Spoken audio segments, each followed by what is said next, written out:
here I am, going for a morning dog walk, and I've just come up quite a steep hill, and it reminded me of a story, and I thought I'd share it with you.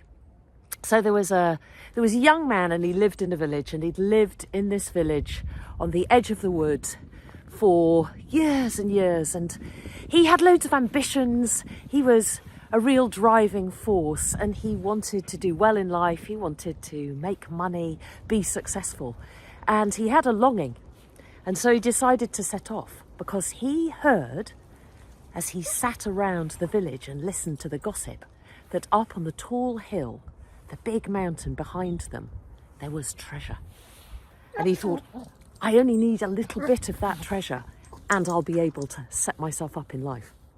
So he began to climb, and he walked and he walked, and it was cold and damp and misty, and his fingernails got full of dirt, and he was cold, but he kept going because he was determined.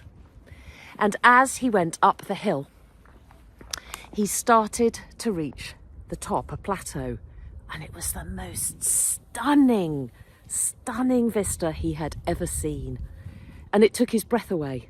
And he was panting quite a lot, even though he was a fit young man, unlike me. And when he looked across, he saw a cave. That's probably where it is. But at the front of the cave, there was a fire, crackling fire, and an old woman.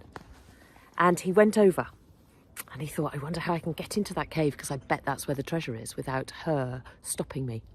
And they sat down together. Hello, young man, she said. What are you doing here? Come and sit by my fire. Come and share some of my soup. And they did. They sat together. They sat for a while. And he was skirting around all the questions. And after a while he said, what are you doing here? Do you stay here a lot? And she said, yes. I guard the treasure that's in that cave. And that's what he wanted to hear. That's what he wanted to know. And his eyes looked wider, and she winked at him. It's a lot of treasure, she said. It's quite a responsibility to guard it. Anyway, they carried on talking, and he couldn't think of how he was going to get past her, because she was a wily old woman. But after a while, as luck would have it, she said, you know what? It's been lovely talking to you, but I have to take 40 winks. I'm tired. I'll have a little sleep. You guard the fire and the treasure, and I'll see you in a while. This was it. This was his moment. So as soon as she nodded off and began to snore, I think I snore, she was fast asleep when he tiptoed into the cave. Oh my goodness. Oh wow. There was treasure everywhere. It was gold and silver, sapphires, diamonds, rubies, emeralds, all sorts of gemstones, amethysts to die for. He was extraordinarily beyond excited. And he started to pick up pieces of silver and gold, big nuggets of it. And he thought he would just put one in his pocket, but he couldn't resist. He took 1 and 2, 3, and then he began to stuff all the treasure he could into his pockets, down the front of his jumper, into his backpack. And he was so laden down, and there was still so much treasure. He couldn't believe it. He thought he might come back for more. And he tiptoed out, and he was really heavily laden. But the old woman was still fast asleep. Thank goodness, he said. And he ran down the hill. He ran and he tumbled, and sometimes some of the jewels fell out of his pocket, but it didn't matter because he had so much of it. And he ran and he ran, and he fell onto his arm, and he just hurt his fingers. And he stopped for a moment. It had winded him.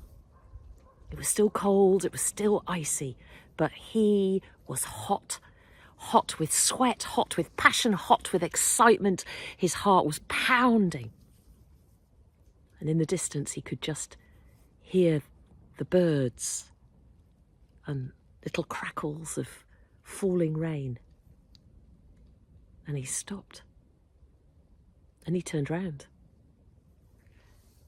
And he turned round and he went back up the hill, unsure really what he was going to say.